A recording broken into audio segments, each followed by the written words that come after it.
નમસ્કાર, હું પ્રવીણ. રિયલ ડિબેટમાં મહારાષ્ટ્રની એ પોલમપોલની વાત કરીશું જે છેલ્લા 3 અઠવાડિયાથી ચાલી રહી છે અને આખરે એક ચેપ્ટર પૂર્ણ થયું. શિંદે સહિત શિવસેનાના જે બળવાખોર ધારાસભ્યો છે સમર્થન આપ્યું અને શિંદે સાથે ભાજપે સરકાર બનાવી. આમ તો બળવાખોર ધારાસભ્યો, હવે શિવસેના, અસલી શિવસેના કોણ તેને લઈને પણ હજુ લડાઈ ચાલુ છે. ફ્લોર ટેસ્ટમાં પાસ થઈ, મતલબ કે વિશ્વાસ મત આજે જીત્યો એટલે નવા ચેપ્ટરની શરૂઆત થઈ. એમ કહીએ કે નવા રાજકીય નાટકની શરૂઆત થઈ મહારાષ્ટ્રમાં અને આવનાર સમયમાં આ નાટક રસપ્રદ મોડ પણ લેશે. શરદ પવારે કહ્યું કે આ સરકાર 6 મહિના નહીં ચાલે. ઉદ્ધવ ઠાકરેએ કહ્યું કે શિવસેનાને ખતમ કરવાનું ભાજપ ષડયંત્ર રચી રહી છે. અને જેવું જ આજે વિધાનસભામાં તમામ બેસ્યા તો ઈડીના નારા લાગ્યા. ઈડી આજકાલ બહુ ચર્ચામાં છે. રાઉતને પણ ઈડીનું તેડું આવ્યું. ઈડીના નારા લાગ્યા એટલે દેવેન્દ્ર ફડણવીસે ઉભા થઈને કહ્યું, ઈડી હતી એક તરફ, ઈ એટલે એકનાથ અને ડી એટલે દેવેન્દ્ર, પણ તેના પાછળનો માર્મિક અર્થ વિપક્ષનો જુદો હતો, સત્તા પક્ષનો જુદો. હવે સવાલ એ છે કે શિંદે અને ફડણવીસની જે સરકાર બની છે સીએમ ડેપ્યુટી સીએમ તરીકે, એનું ભવિષ્ય શું? અને મહારાષ્ટ્રના રાજકારણમાં આપણે જાણીએ છીએ કે મુંબઈ કોર્પોરેશનથી લઈને આપણે કેમ ફિનાન્શિયલ કેપિટલ ગણીએ છીએ મહારાષ્ટ્રને, ખાસ મુંબઈને, તો આવનાર સમયમાં લોકસભાની સીટો પણ યુપી કરતા જો સીટોની સંખ્યા જોઈએ તો ઘણી બધી દ્રષ્ટિએ 2024ની દ્રષ્ટિએ પણ મુંબઈ મહારાષ્ટ્ર, ખાસ તો મહારાષ્ટ્ર ઘણું બધું જરૂરી છે. ઘણી બધી અગ્નિ પરીક્ષાઓ પણ છે કેમ કે બળવાખોર આવ્યા. આમ કહેવાય છે ને કે ભાઈ રાજકારણમાં કંઈ ભજન કીર્તન કરવા તો નથી આવ્યા, તો જેને બળવો કર્યો તેને પદ પણ જોઈશે. તો હવે કેબિનેટના વિસ્તરણમાં કે કેબિનેટ જે બનાવાશે, કોને કેબિનેટ પદ મળશે, અથવા તો જે મૂર્તિયાઓ છે એ મૂર્તિયાઓને, અમુક જે મૂર્તિયાઓ છે કદાચ ન પણ મળે તો તેને ક્યાં સેટ કરાશે, કઈ રીતે તેમનો જે આક્રોશ અથવા નિરાશા છે આવનાર સમયમાં તેને શાંત કરવાનો પ્રયાસ થશે, કઈ રીતે દેવેન્દ્ર ફડણવીસનું કદ વધ્યું કે ઘટ્યું, ઘણા બધા સમીકરણો છે.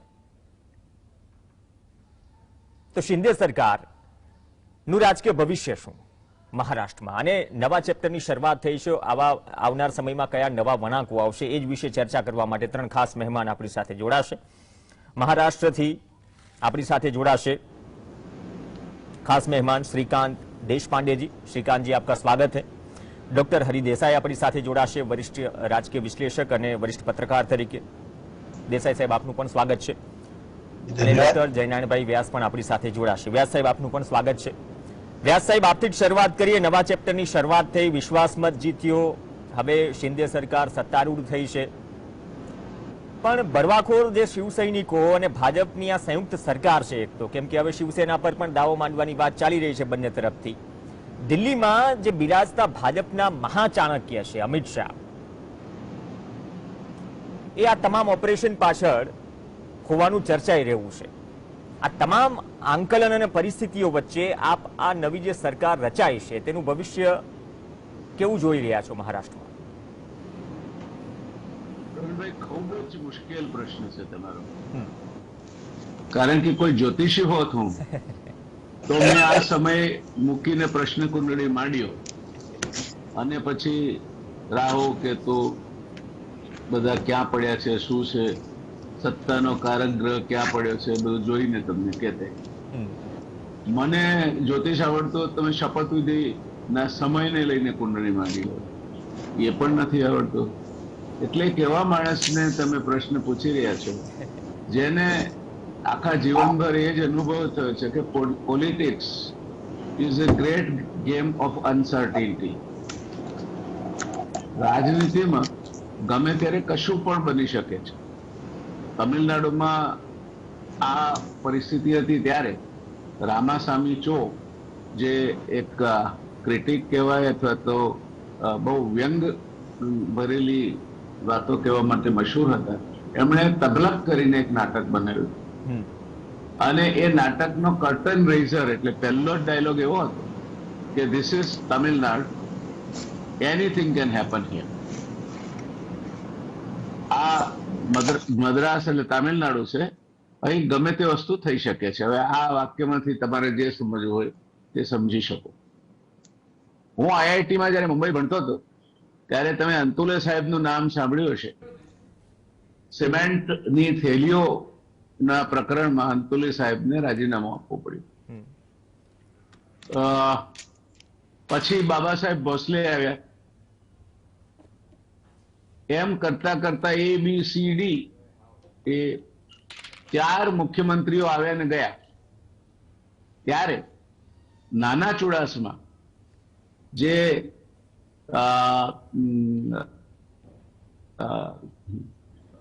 એક બોર્ડ મૂકતા હતા તે ચોક, हाँ सब शरीफ, जी जी सही है. तो एक बोर्ड મૂકતા હતા. ત્યાં મને આજે યાદ છે કે ત્યાંથી પસાર થતા મેં વાંચેલું કે ઇન મહારાષ્ટ્ર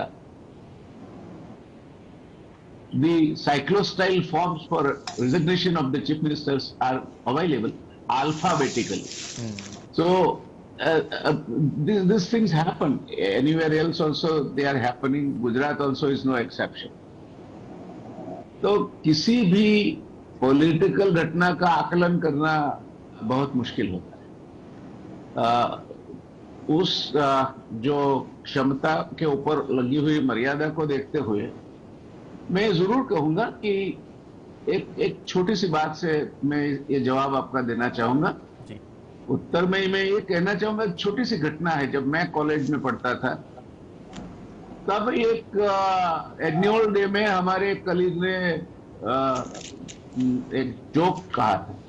वैसे तो इंजीनियरिंग कॉलेज उस दिनों में बजरंग फैकल्टी कहा जाती थी. वो लड़कियां पूरी हमारी कॉलेज में एक ही थी. तो वो बता रहे थे कि एक कॉलेजियन लड़का और लड़की में प्यार हो गए, होना ही चाहिए. फिर दोनों ने तय किया कि हम शादी करेंगे. तो मंगनी हो गई, जिसको आज के जमाने में रिंग सेरेमनी कहते हैं. उसके बाद फाइनल ईयर का लास्ट पेपर जो था वो भी खत्म हो गया और अब कैंपस छोड़ रहे थे वो लोग. तो सोचा कि ये बरगद का पेड़ जो है, जिसके साथ हमारी कई मधुर यादें जुड़ी है, यहाँ ही हम इकट्ठे हुए थे, तो इसके पीछे इसके साये में बैठ के थोड़ा समय गुजारा जाए. बैठे तो लड़का काफी उत्साहित था, जैसे लड़के उत्साहित ही होते हैं. तो वो बता रहा था कि उसका भावी प्लान क्या है, शादी होगी उसके बाद मैं ये करूंगा वो करूंगा, काफी बातें बता रहा था. तो वो लड़की सिर्फ मुंडी हिला रही थी. फिर उसने पूछा कि देखो मैंने इतना सब बता दिया, अब आप कुछ बताओ ना, क्या करोगी आप. तो बोली देख, तेरी जो भी अच्छी बातें हैं या मुश्किलें हैं उसमें मैं बराबर तेरा साथ दूंगी. तो लड़के ने बोला मुझे कोई मुश्किल तो है ही नहीं, मैं तो हरफन मौला हूं. तो लड़की ने बोला फटाक करके कि मैं शादी के बाद की बात कर रहा हूं, कर रही हूं. तो अब महाराष्ट्र में ये शादी के बाद की बातों की चर्चा होने लगी. जो पवार साहब ने कहा वो काफी इनका तजुर्बा है, अनुभव है, तो वो उन्होंने अपने मुताबिक कहा. मगर लगता ऐसा है कि ये हनीमून पीरियड चल रहा है. इसमें सब शुभ शुभ ही बोलेंगे. जैसे आज देवेंद्र जी ने बोल दिया कि ईडी का मतलब होता है एकनाथ और देवेंद्र. हम आशा करें कभी इनके ऊपर एक गाज न गिरे. नहीं तो एकनाथ नजर नहीं आएंगे, दूसरा कोई नजर आएगा. ये राजनीति के जो लोग हैं ना मेरे समेत, उनको कभी कभी अति उत्साह में वो क्या बकवास करते हैं उसका समझ नहीं होता. बोलते मैं जोक कर रहा हूं, वो जोक कभी सच्चा भी पड़ जाता है. तो अभी जो लोग आए हैं, देखिए कुछ एक जर्मन पिक्चर है, तो वो सेकेंड वर्ल्ड वॉर के टाइम का, नॉर्मंडी बीच बैटल. उसमें ये जो साथी राष्ट्रों की सेना नॉर्मंडी बीच पे उतरना जब चाह रही थी, उसके पहले हवा की दिशा क्या होती है, पवन कितना होता है, क्या हम पैराट्रूपर्स उतारेंगे तो कैसे उतरेंगे, क्या होगा, कहां से उतरना चाहिए. तो पुतले के साथ पैराशूट लगा के गिराते थे. तो जर्मन सैनिक जब पैराशूट के साथ पुतला लगा हुआ देखते थे तो काफी खिल्ली उड़ाते थे और हंसते थे. तब उनके कमांडेंट ने कहा कि देखो, in war nothing happens without reason. तो राजनीति में भी आजकल तो यही है, कोई चीज सिद्धांत के लिए तो होती नहीं, सिद्धांत का जो भी कोटा था वो खत्म हो गया करीब करीब। कोई भी कहे कि हम ये है वो है, हमारे ये सिद्धांत है, बकवास है, मानो नहीं, उनको झूठ बोल रहा है, सरासर झूठ बोल रहा है। राजनीति का एक ही सिद्धांत है, मुझे क्या मिलेगा। तो अब ये जो अभी तक के भूखे बेचारे लोग हैं, जिनको कुछ मिला था छोड़ के आए हैं, तो इनका भी तो यही अपेक्षा तो होगी कि सबको अब तकलीफ कहां है कि शिवसेना की संख्या कम थी, इसलिए इनके लिए अपॉर्चुनिटीज ज्यादा थी, मगर अब भाजपा की संख्या कम नहीं है, तो अपॉर्चुनिटीज इनके लिए प्रोपोर्शनेट होगी, तो कहीं ना कहीं तो कटना है। अच्छा, मान लो कि ऐसी चीजों में पॉलिटिकल पार्टियों ने एक हल निकाला है कि किसी को कैबिनेट मिनिस्टर का रैंक देकर कोई निगम का चेयरमैन बना दे, या कोई ऐसा कोई गठन कर दे जिसमें जो होदा है चेयरमैन का वो कैबिनेट मंत्री के समकक्ष हो। और उसमें कई जगह तो मलाई मिलती है, वो शायद इनको संतृप्त कर लेगी, मगर जहां मलाई नहीं है वो चीजें उनको शायद ही पसंद आए, क्योंकि एक दफा शेर जब लहू चख लेता है ना, तो शिकार का आदी हो जाता है। तो ऐसा भी कहीं ना हो कि शिकार खुद ही शिकार हो जाए।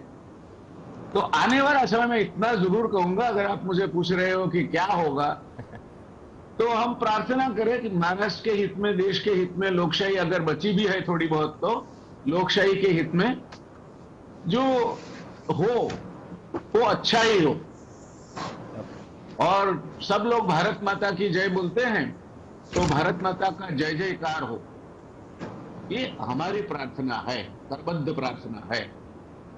मगर ऐसा होगा नहीं।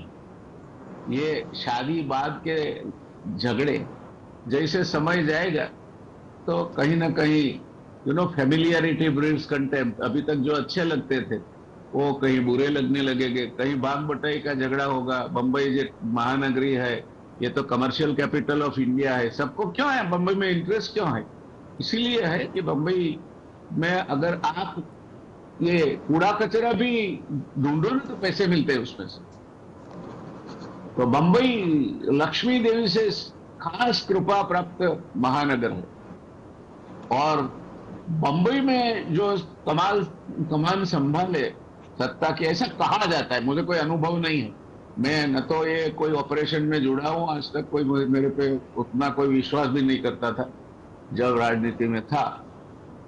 मगर बंबई में से आप देखो रजनी पटेल का क्या रोल था।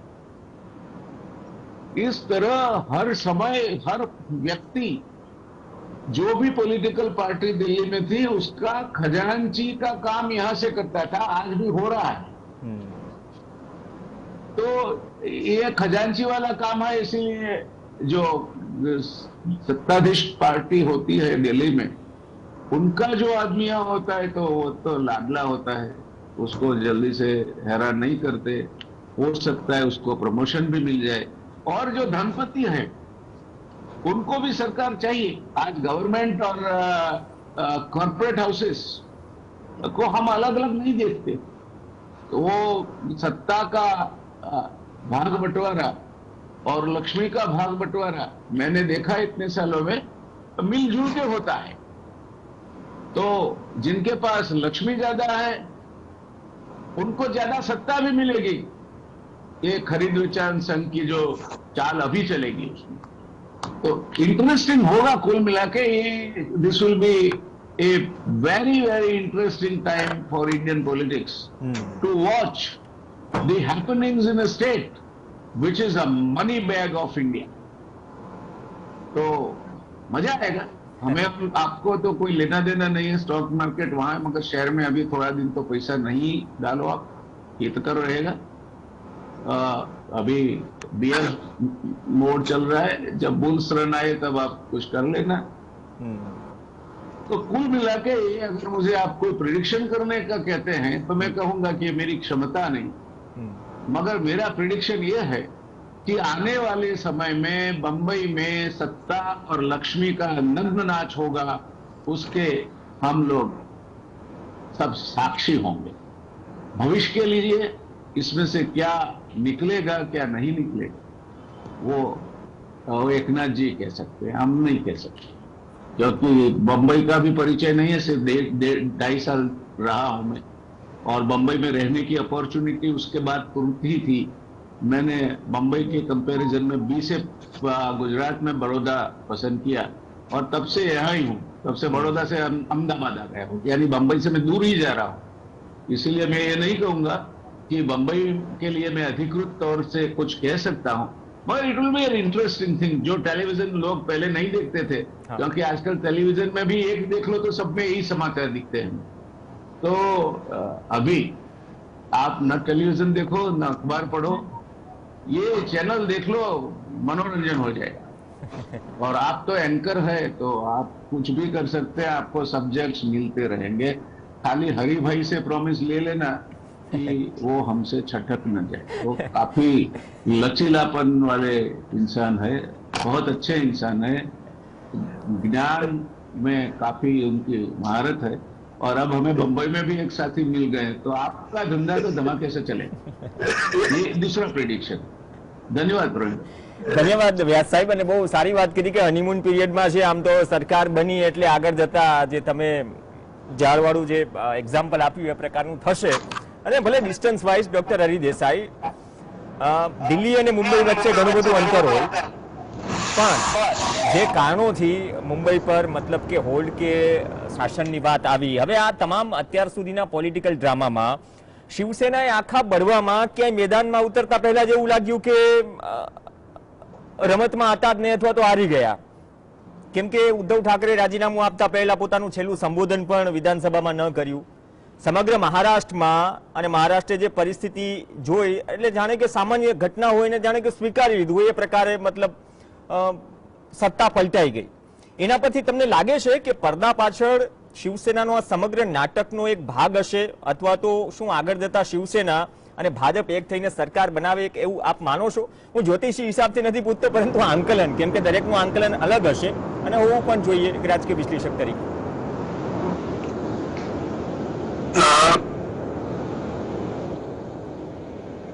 જી ડોક્ટર હરિ દેસાઈ.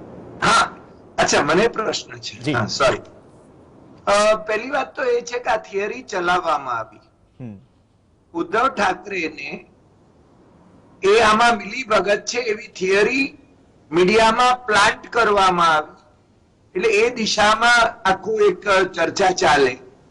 પણ મને લાગે છે કે ઉદ્ધવ ઠાકરે પોતાની સત્તા ગુમાવે અને એની બદનામી થાય એવું પોતે ન કરે, એ આપણે સહેજે સમજી શકીએ એમ છીએ. એટલે આ બાબત પહેલી વાત તો એ છે કે ઉદ્ધવ ઠાકરેની મિલી ભગત થી આવું કંઈક થયું હોય એવું માનવાની હું તૈયાર નથી. આ બહુ સ્પષ્ટ છે.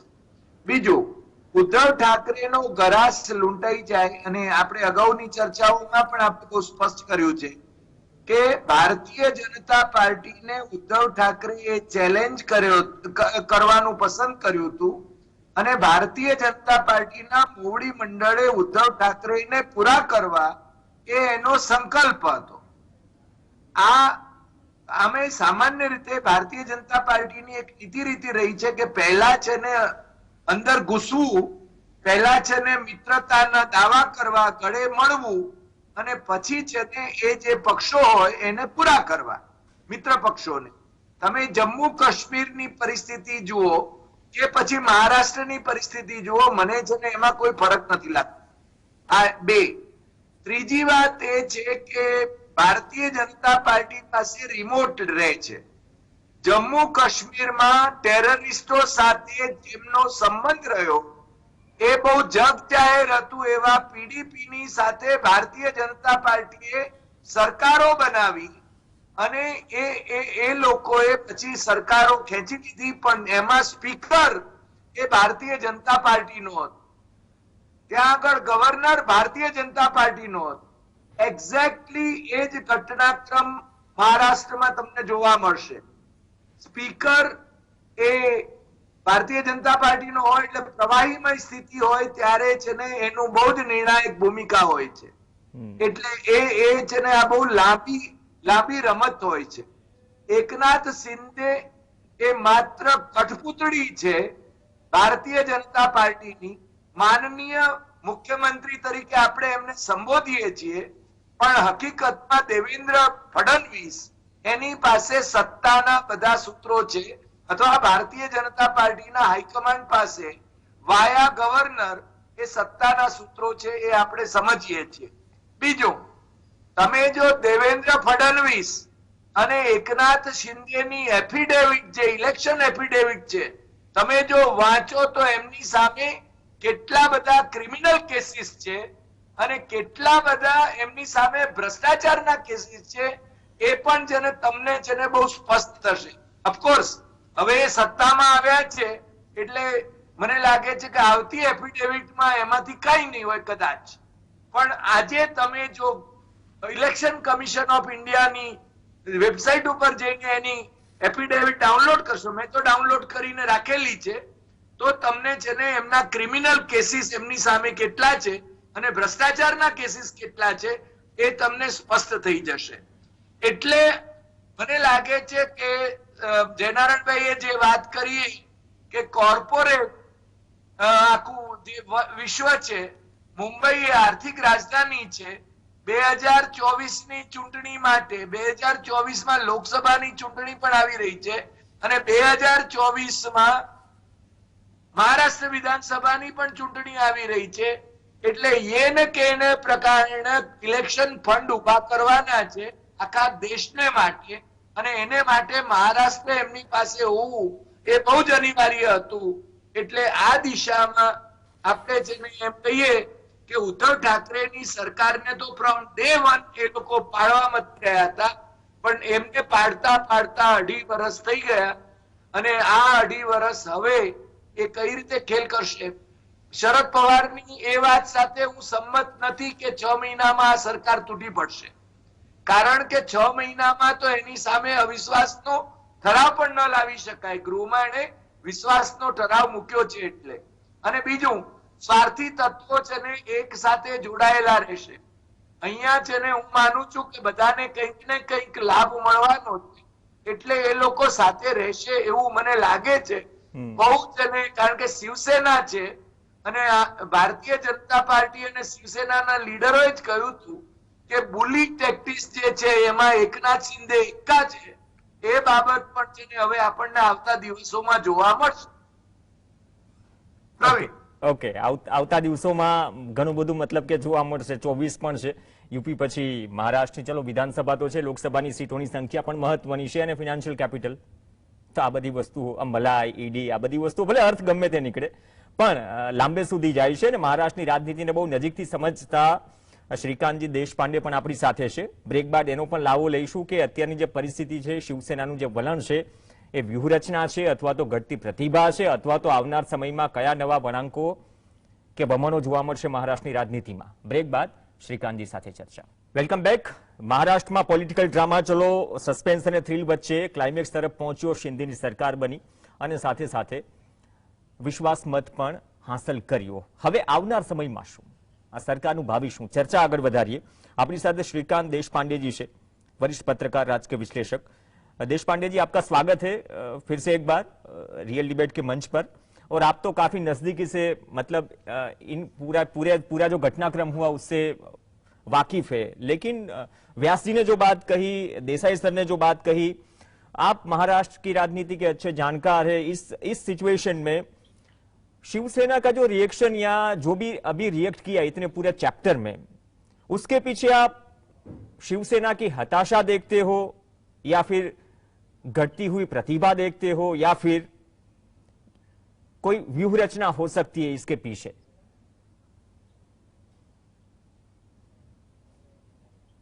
देखिए, ऐसा है कि ये जो कॉन्स्पिरेंसी थियरीज चल रही है कि ये शिवसेना ने ही, उद्धव ठाकरे ने ही करवाया है, 2.5 साल तक वो सत्ता में रहे और उसके बाद में जो है उन्होंने ही अपने कुछ विधायकों को उनके साथ भेज दिया और जो एक गठबंधन है वो तोड़ दिया, या फिर बाहर निकलने का एक रास्ता वो ढूंढ रहे थे। शिवसेना जो है वो एक रास्ता ढूंढ रही थी एनसीपी और कांग्रेस के साथ गठबंधन समाप्त करने की। लेकिन अगर आप ये ऐसी कई तरह तरह की कॉन्स्पिरेसी थ्योरी जो है वो महाराष्ट्र में चली थी, लेकिन अगर आप देखेंगे तो अभी जो लड़ाई शिवसेना और शिंदे गुट के बीच में चल रही है वो एकदम आर और पार की लड़ाई है।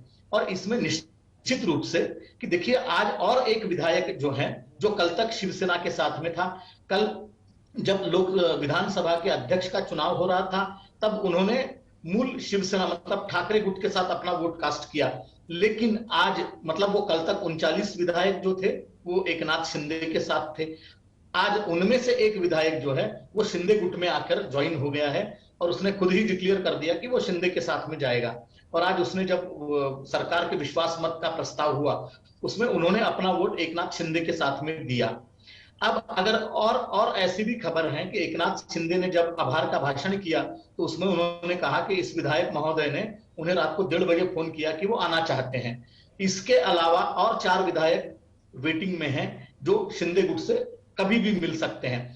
तो बिल्कुल आपने जैसा कहा कि थोड़ी हताशा है, निराशा है, तो जरूर बिल्कुल होना चाहिए। ऐसा है कि आप ये पहला एक उदाहरण होगा कि आज तक ये देखा गया है कि जो नेता विपक्ष हैं या फिर विपक्ष के जो सदस्य हैं वो सत्ता पक्ष की ओर चले जाते हैं सत्ता के आशा से। लेकिन यहां आप अगर देखेंगे तो 8 मंत्री और सत्ता के लगभग बाकी बचे 32 जो विधायक हैं वो सत्ता पक्ष से थे, वो सभी विपक्ष की ओर मुड़ गए, मतलब उन्होंने सत्ता पक्ष का त्याग किया है।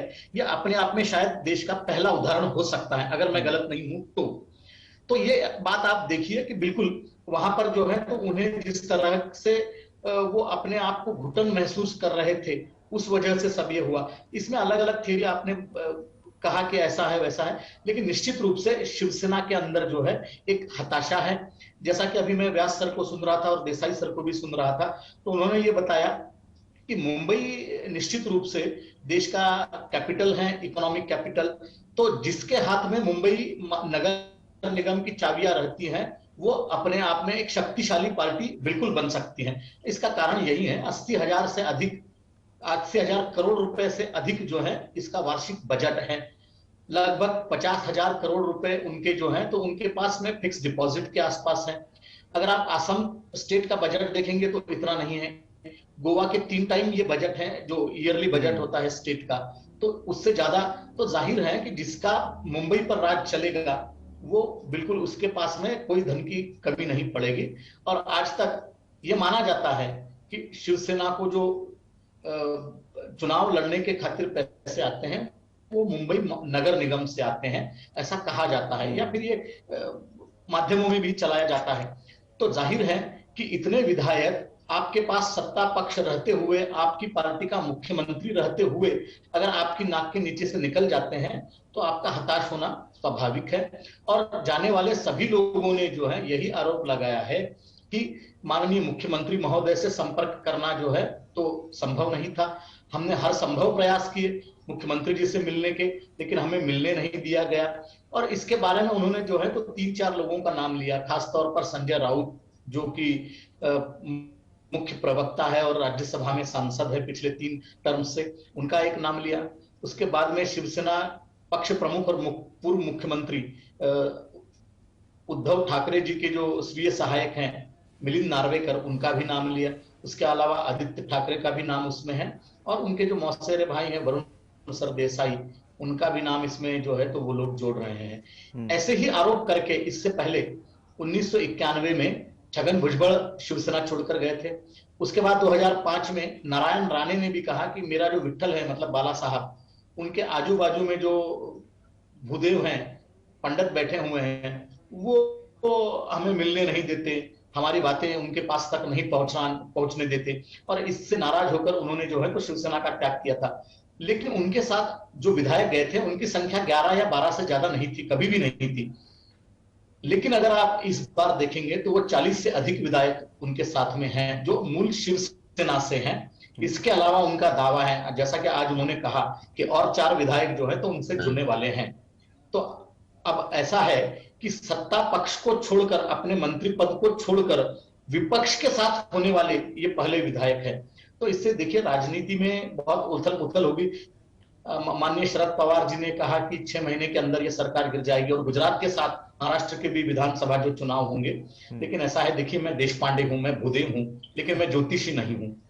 तो मुझे ज्योतिष नहीं समझ में आता, लेकिन राजनीतिक दृष्टि से ये कहा जाता है कि माननीय शरद पवार साहब जो कहते हैं ठीक उसके उल्टा राजनीति में होता है। अगर वो कोई स्टेटमेंट देते हैं तो ठीक उसी के उल्टे हिसाब से जो है काम होता है।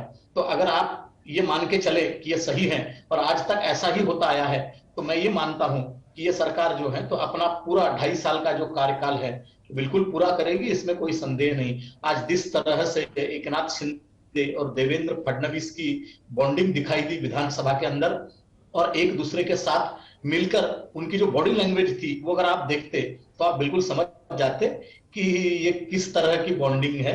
उन्होंने लगभग 2 साल पहले से शायद ये सब शुरू हुआ था, और उसको जैसा मौका मिला राज्यसभा और विधानसभा चुनावों का, उसके बाद में जो है तो सरकार के पतन की शुरुआत हुई थी। तो मुझे लगता है कि ये सरकार 6 महीना टिकेगी, 2 महीना टिकेगी, 13 दिन जाएगी, तो मुझे नहीं लगता कि ये सरकार अल्पजीवी होगी। मेरा बिल्कुल यकीन है जिस तरीके से आज उनकी बॉन्डिंग और उनकी बॉडी लैंग्वेज को देखकर कि ये सरकार बिल्कुल 2.5 साल अपना जो कार्यकाल है वो निश्चित रूप से पूरा करेंगे, इसमें मेरे मन में कोई संदेह नहीं है। मतलब फॉर अ लाइटर नोट, ये ईडी वाला जोड़ है, टूटेगा नहीं। देश पांडे जी, एकनाथ जी और देवेंद्र जी, ईडी वाला जोड़ है, ये टूटेगा नहीं। व्यास जी, આ તો ચાલ્યા કરશે। અને ચલો દેશપાંડેજીએ કહ્યું કે 2.5 વર્ષ સુધી ચાલશે, વાંધો નહીં આવે। ભલે શરદ પવારે કહ્યું કે 6 મહિનામાં તૂટી જશે, કદાચ તેનાથી ઉલટું પણ થાય। પણ જ્યાં સુધી એકનાથ શિંદે જે બોન્ડિંગની વાત કરી રહ્યા છે, એકનાથ શિંદે અને ફડણવીસની, એકનાથ શિંદે આપણે જાણીએ છીએ કે થાણેમાં દબદબો કોર્પોરેશન લેવલ પર ઘણા બધા કોર્પોરેટર પણ સમર્થનમાં હતા। આજે પૂરો પોલિટિકલ ડ્રામા થયો। બીજી તરફ દેવેન્દ્ર ફડણવીસની વાત કરીએ, ઓવરઓલ મહારાષ્ટ્રના મુખ્ય નેતા તરીકે ગણી લઈએ, જે વર્ચસ્વ દેવેન્દ્ર ફડણવીસનું રહ્યું છે। હવે તેના ગુરુ પાછા અમિત શાહ ગૃહમંત્રી, જે કંઈ પણ ઓપરેશન થયું એ પડદા પાછળની રમત છે। પણ આ પરિસ્થિતિમાં દેવેન્દ્ર ફડણવીસ અને અમિત શાહની રણનીતિમાં ક્યાંક, જે હરિભાઈએ પણ વાત કરી કે ભૂતકાળમાં કઈ રીતે એન્ટર કરે છે બીજેપી અલગ અલગ સ્ટેટમાં સાથી પક્ષો સાથે અને બાદમાં હાવી થઈ જાય છે। અત્યાર સુધીમાં જેની સાથે બેસી તેને પણ ખાઈ ગઈ। એ આપણે નીતિશ કુમારનો કિસ્સો હોય કે પછી ગુજરાતના કિસ્સામાં જનતા દળ ગુજરાત હોય, તો મહારાષ્ટ્રના કિસ્સામાં પણ શિવસેના બાબતે શિવસેના આ સ્થિતિમાં હોઈ શકે, જે અત્યારની આશંકાઓ છે કે ઉદ્ધવ ઠાકરે કહી રહ્યા છે કે નહીં, આ તો ષડયંત્ર થઈ રહ્યું છે શિવસેનાને ખતમ કરવાનું। देखिए प्रवीण भाई, पॉलिटिक्स के लिए ये कहा जाता है कि politics is a great game of various possibilities.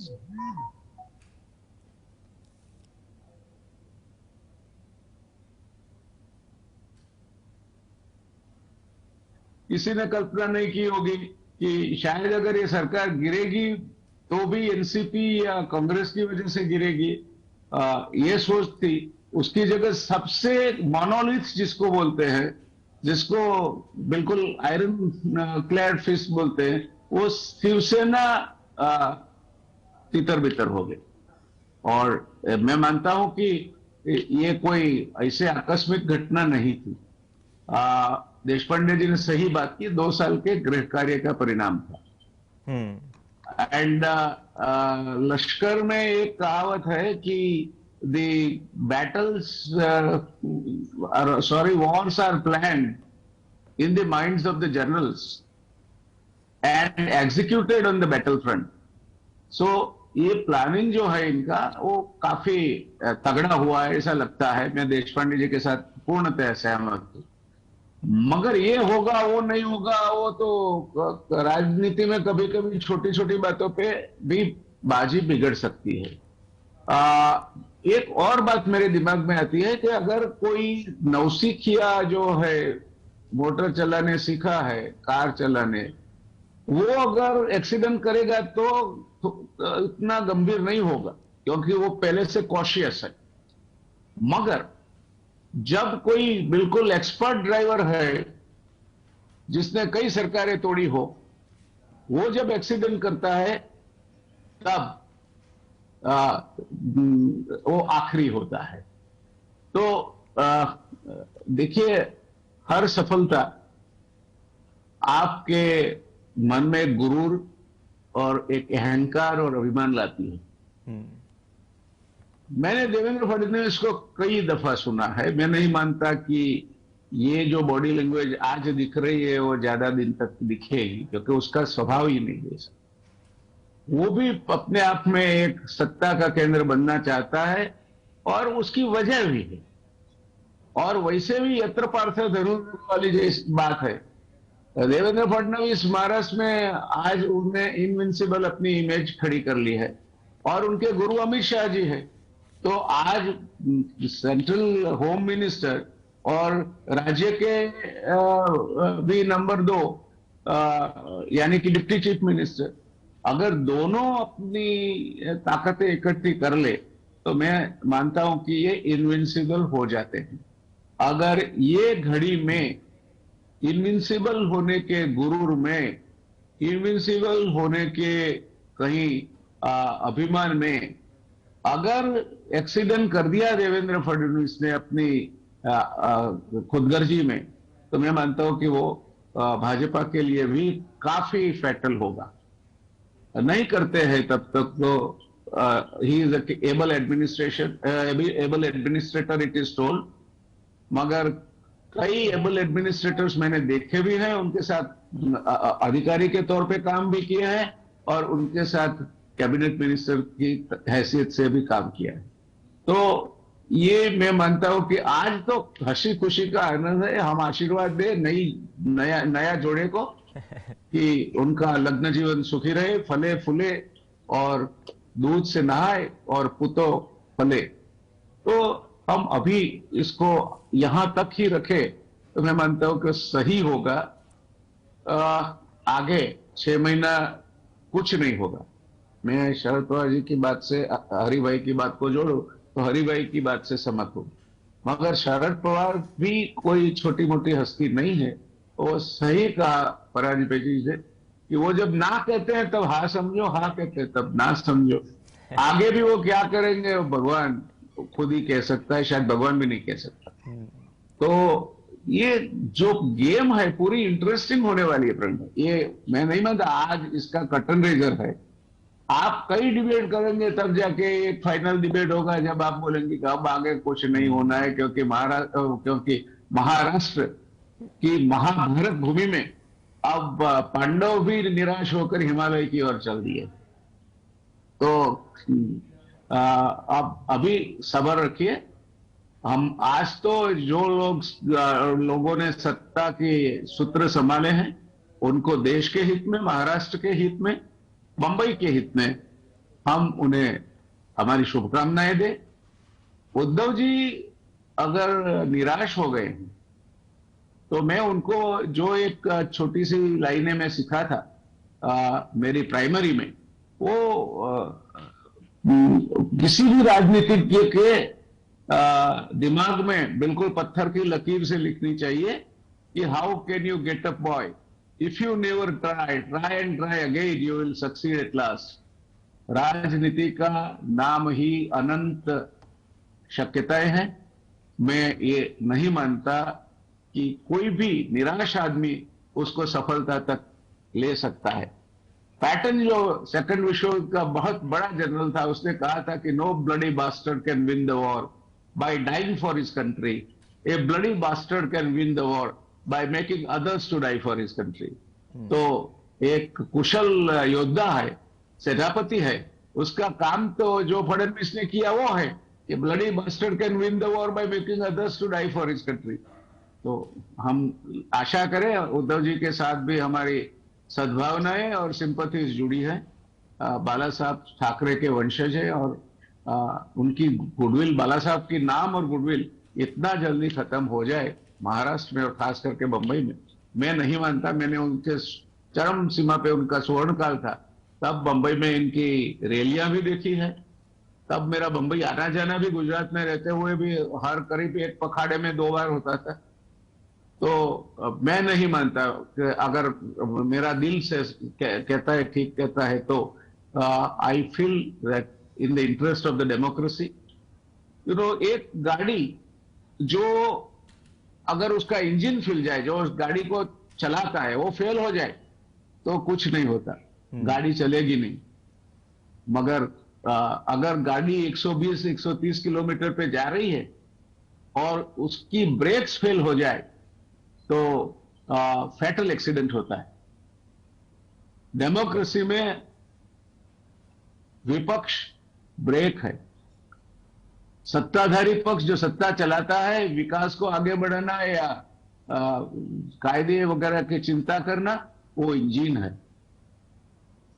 मैं मानता हूं कि लोकशाही में जिस दिन विपक्ष की ब्रेक फेल हो जाएगी, देश एक फैटल एक्सीडेंट में उलझ जाएगा। Let us hope so that the brakes are also there in place. The engine does very well. So good luck to Fadnavis and Shinde, and equally good luck to the opposition parties to keep them in check. Okay, doctor Hari Desai, આ શરદ પવારના સંદર્ભમાં કે ના માનો તો ના કહે તો હા માનવી, હા કહો તો ના માનવી, એટલે બ્રેક અને એન્જિન જેવા શબ્દનો ઉપયોગ થયો. સાહેબે બહુ સારું એક્ઝામ્પલ આપ્યું. તો ઓલું ક્લચની વાત કરીએ, અત્યારે તો ચલો બીજેપીના ક્લચમાં છે મહારાષ્ટ્રની ગવર્મેન્ટ. હવે આ પરિસ્થિતિમાં જ્યારે વિધાનસભાની ચૂંટણી થશે, ભલે સાહેબે તો કહ્યું કે અત્યારની પરિસ્થિતિએ કદાચ નથી લાગતું કે 6 મહિનામાં સરકાર પડે, જે આંકલન અત્યારે થયું, પણ એ સમયે જે અઠંગ ખેલાડી ભારતીય રાજનીતિના છે અત્યારની દ્રષ્ટિએ, શરદ પવાર, તો શરદ પવાર આવનાર સમયમાં કોંગ્રેસ મહાગાડી સાથે સરકાર રચશે કે પછી શિવસેના અને ભાજપના અસંતુષ્ટો સાથે? કેમ કે આ પણ એક અંદરખાને ઉકળતો ચરુ, એ કદાચ દેશપાંડેજી બી બહુ વાકેફ છે, બહુ નજીકથી આ સ્થિતિઓ જોઈ છે.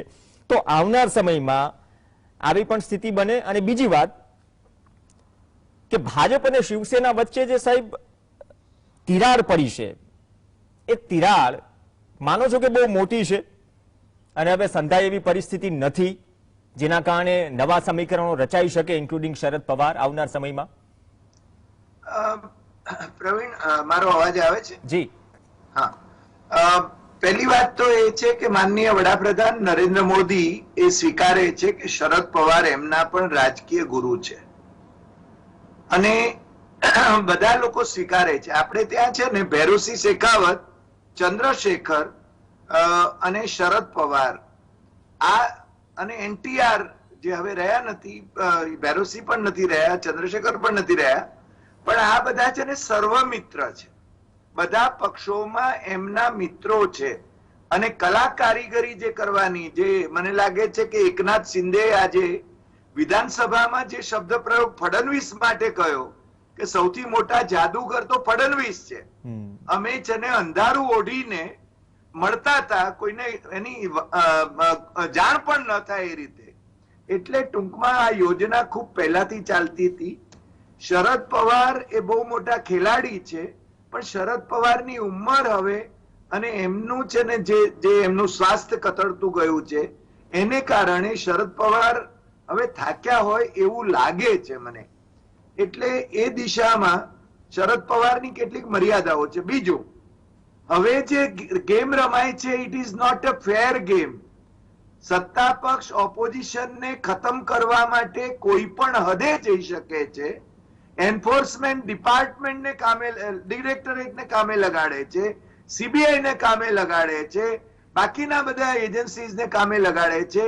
એ બાબત છે ને એ મને લાગે છે કે અગાઉના ઇમરજન્સીના સમયમાં પણ આવી સ્થિતિ નહોતી એવું કહેવામાં મને જરાય સંકોચ થતો નથી. અને બીજી વાત એ છે કે શરદ પવારની ના ભત્રીજા, એમને ભલે ક્લીન ચીટ મળી હોય અજીત દાદા પવારને, પણ એના સગા સંબંધીઓની પ્રોપર્ટી છે ને અટેચ થઈ છે, એમની સામેના કેસીસ છે, શરદ પવારને નોટિસીસ મળી છે. એટલે હવે છે ને શરદ પવાર ભીંસમાં આવી રહ્યા છે. એ બાબત પણ છે ને કોઈ નકારી શકે એવું નથી. અને સત્તા સામે શાણપણ, કારણ કે આ સત્તા સામે શાણપણ એ છે ને નકામું છે એવું કંઈક અંશે લાગે છે. વિપક્ષોને એક કરવા માટેની શરદ પવારની મહેનત એ હજુ છે ને કામયાબ રહી નથી. કારણ કે 2014માં માત્ર 31% વોટ સાથે જ નરેન્દ્ર મોદી વડાપ્રધાન બન્યા હતા, એ તમને ખ્યાલ હશે. ભારતીય જનતા પાર્ટીને વધારે કોઈ વોટ મળ્યા નહોતા, પણ એકવાર દિલ્હીમાં સત્તારૂઢ થયા પછી એમણે બધા જ તંત્ર ઉપર એવી રીતે કબજો જમાવી લીધો છે, એટલે હવે છે ને શરદ પવારના હાથ પણ હેઠા પડ્યા છે એવું લાગે છે. એટલે બીજું, શરદ પવારને એમની દીકરીના ભવિષ્યની ચિંતા છે. મેં કહ્યું એમ કે અજીત દાદા પવાર એટલે એમના ભત્રીજા, એને ભારતીય જનતા પાર્ટી સાથે આજે પણ જવામાં વાંધો નથી એવું મને લાગે છે. શ્રીકાંતજી કદાચ વધારે અધિકૃત રીતે કહી શકશે આ સંદર્ભમાં. અત્યારે ભલે વિપક્ષના નેતા બન્યા હોય, પણ શરદ પવારની આંખ મીંચાય, એ શતાયુ ભવે, પણ તેમની આંખ મીંચાય કે અજીત દાદા પવાર ક્યાં હશે અને સુપ્રિયા સુળેની પોલિટિકલ કરિયર ક્યાં હશે, એના વિશેના ઘણા બધા પ્રશ્નો પણ છે. એટલે હું માનું છું કે શરદ પવારને આપણે કઈ અત્યારે નકારી શકીએ એમ નથી, એમની ક્ષમતાઓ છે, પણ મને લાગે છે એને બહુ જ મહેનત કરી છે. પણ હવેના સંજોગોની અંદર કે જે પ્રકારે, જો આપણે તેલંગાણાના મુખ્યમંત્રી કેસીઆર, જેમને માનનીય વડાપ્રધાન સપ્તાહમાં 2 વખત મળતા હતા નરેન્દ્ર મોદી, એ જ છે ને અત્યારે જે આક્રમકતાથી નરેન્દ્ર મોદીનો વિરોધ કરે છે એ પહેલા નહોતા કરતા. બેંગલુરુમાં જયારે વિપક્ષી એકતા થઈ ત્યારે એમાં ફાચર મારવાનું કામ કેસીઆર અને મમતા બેનર્જીએ કર્યું હતું, તમને ખ્યાલ હોય તો. એટલે આ લોકોને છે ને એમને જે વિપક્ષો છે ને એ અંદર અંદર કપાઈ મારવા એમની જે આખી સ્થિતિ છે એના ફળ અથવા દુષ્ફળ એ લોકો ભોગવી રહ્યા છે. એમાં તો હવે ભગવાન જ એમને બચાવે એવું આપણે કહેવું પડે. श्रीकांत जी, आखिरी और इम्पोर्टेंट सवाल. एक तो देसाई सर ने कहा कि सुप्रिया सुले और अजीत दादा पवार, उसका एक तो पॉलिटिकल फ्यूचर, और दूसरी बात जो व्यास जी ने भी कही कि अब तो कैबिनेट का मतलब गठन होगा और उसमें एकनाथ शिंदे मतलब कितने पावरफुल साबित होंगे, क्योंकि जो मतलब बगावत करके आए हैं तो ऐसे ही तो मलाई काटने तो आए होंगे ना. एक चीज तो है, भजन भक्ति करने के लिए तो हर कोई पॉलिटिक्स में नहीं आता, एक्सेप्शन भी है, ऐसा नहीं है सबके लिए बात है. दूसरी बात, ये मतलब जो शतरंज पूरी बिसात है, इसके ऊपर मतलब शिंदे हावी होंगे मंत्रिमंडल के परिप्रेक्ष्य में मैं बात कर रहा हूं, या फिर अमित शाह और देवेंद्र फडणवीस की जोड़ी. देखिए, महाराष्ट्र की राजनीति में ये बात सही है कि शरद पवार एक प्रयास कर रहे हैं कि सुप्रिया सुले जो उनकी लड़की हैं वो एस्टैब्लिश हो जाए. हालांकि अभी तक पार्टी संगठन जो है वो सुप्रिया सुले के हाथ में नहीं है, उसमें अभी भी अजीत दादा पवार जो हैं उनकी पकड़ अच्छी है. आज महाराष्ट्र के किसी भी कोने में अगर आप चले जाते हैं तो उनके चाहने वाले या उनका गुट जो है वो अस्तित्व में है.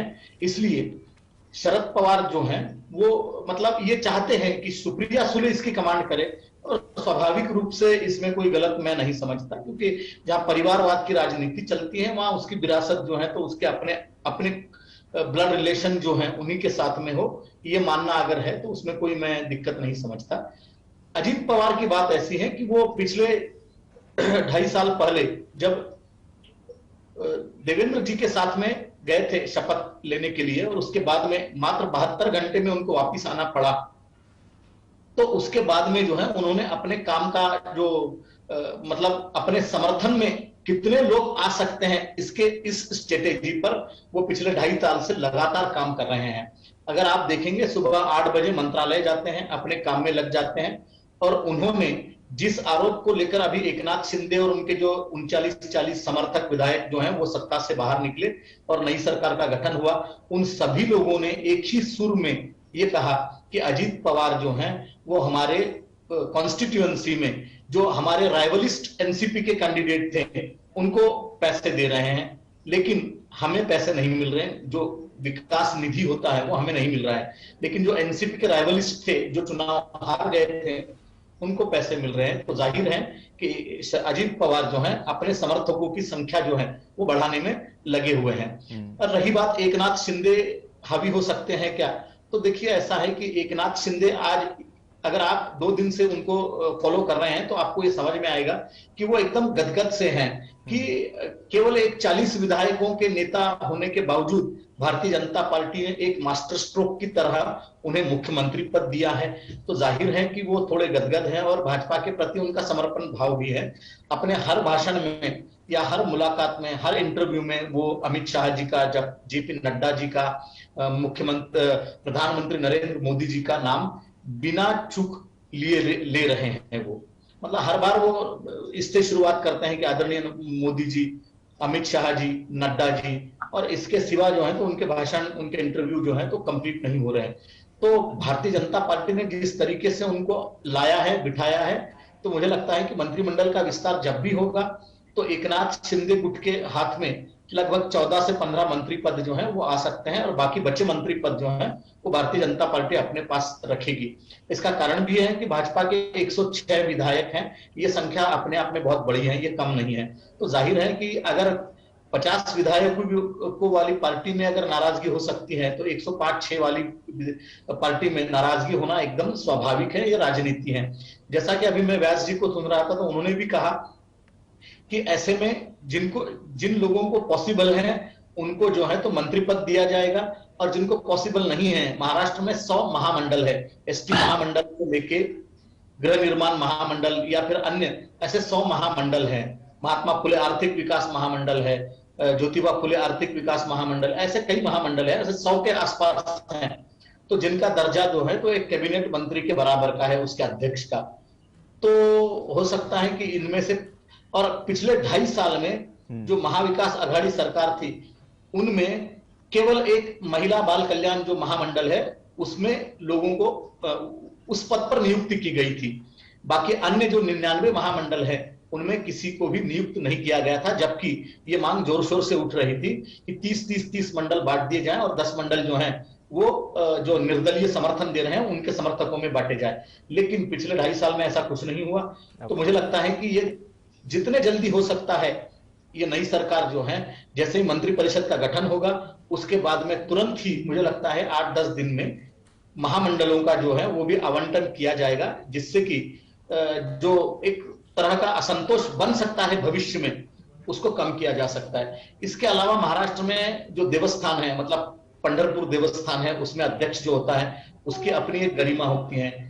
मुंबई में सिद्धि विनायक का देवस्थान है जिसके अध्यक्ष पद की अपनी प्रतिष्ठा है, और शिरडी साई बाबा संस्थान जो है उसका अध्यक्ष पद जो है वो भी एक कैबिनेट मंत्री से कम नहीं है। तो इसके लिए भी लोग जो है तो लाइन लगाए हुए हैं। तो मुझे लगता है कि आने वाले दिनों में मंत्रिपरिषद का जैसे ही गठन होगा उसके साथ साथ महामंडलों का भी आवंटन किया जाएगा, और जो असंतुष्ट हैं उन्हें उसमें समाविष्ट किया जाएगा, उनका भी समाधान जो है उसमें निश्चित रूप से होगा। और इस मंत्रिमंडल पर जो है तो मुझे लगता है कि देवेंद्र फडणवीस और खासतौर पर अमित शाह जो है उनकी छाप रहेगी। भारतीय जनता पार्टी जो मंत्रिपरिषद का चुनाव करेगी उसमें अमित शाह की मर्जी में जितने लोग हैं उन्हीं को स्थान मिल सकता है। पिछले मंत्रिमंडल में जो लोग थे उनको वही पोर्टफोलियो मिलेगा, इसकी मुझे थोड़ी आशंका है। थोड़ा मुश्किल है, लेकिन ये निश्चित रूप से है कि इस मंत्रिमंडल के गठन में जो है अमित शाह का एक अपना खास छाप रहेगा, और वो जो चाहेंगे वही मंत्रिपरिषद में शामिल होगा। ये आज महाराष्ट्र के अंदर जो है तो सभी राजनीतिक विश्लेषक यही मानते हैं कि इस मंत्रिमंडल की जो छाप होगी वो अमित शाह की होगी। हो सकता है कि पिछले जो मंत्रिमंडल में मंत्री थे उन्हें इसमें शायद जगह न मिले, क्योंकि भारतीय जनता पार्टी ने 2019 के चुनाव में इस तरह की परिस्थितियां थी कि विपक्ष में अब कोई बचता भी है या नहीं है। इतना आउटकमिंग इनकमिंग जो है भारतीय जनता पार्टी में हुआ था, एनसीपी से हुआ था, कांग्रेस से हुआ था, कुछ विधायक अन्य दलों से भी आए थे। तो उनको सबको संतुष्ट करना भारतीय जनता पार्टी के लिए एक बहुत बड़ी कसरत होगी। लेकिन ऐसा लगता है कि उनमें से कुछ लोगों को निश्चित रूप से मंत्री पद मिलेगा, और इस पर अमित शाह का जो है तो एक तरह से छापा बिल्कुल रहेगा, और ये सरकार जो है तो 2.5 साल पूरा कर सकती है, ऐसा मानने के लिए एक जो चांस है। मतलब आप ये कह सकते हैं, वैसे जैसा कि व्यास जी ने बताया कि राजनीति, politics is the game of uncertainty, कुछ भी हो सकता है।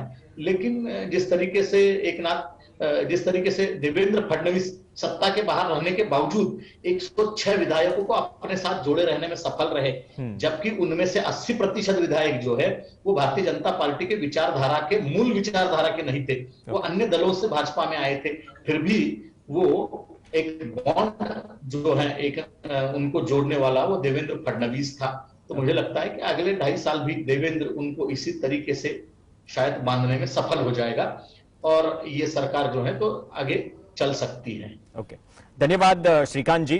વ્યાસજી છેલ્લી 50 સેકન્ડ જેવું બચ્યું છે, જે સાહેબે વાત કરી કે ચલો નંબરની પણ વાત છે કે મુખ્યમંત્રી પદ તો ગયું, તો હવે એ થોડું ડોમિનન્સ રહેશે બીજેપીનું, 106 નંબર છે એમની પાસે, તો કેબિનેટ મંત્રી રહેશે, પણ ઓવરઓલ માનો છો તમે જેમ કહ્યું એમ કે હજી તો નવા ચેપ્ટરની શરૂઆત થઈ છે, ઘણા વળાંકો જોવા મળશે મહારાષ્ટ્રની રાજનીતિમાં વિધાનસભા અને લોકસભા પહેલા?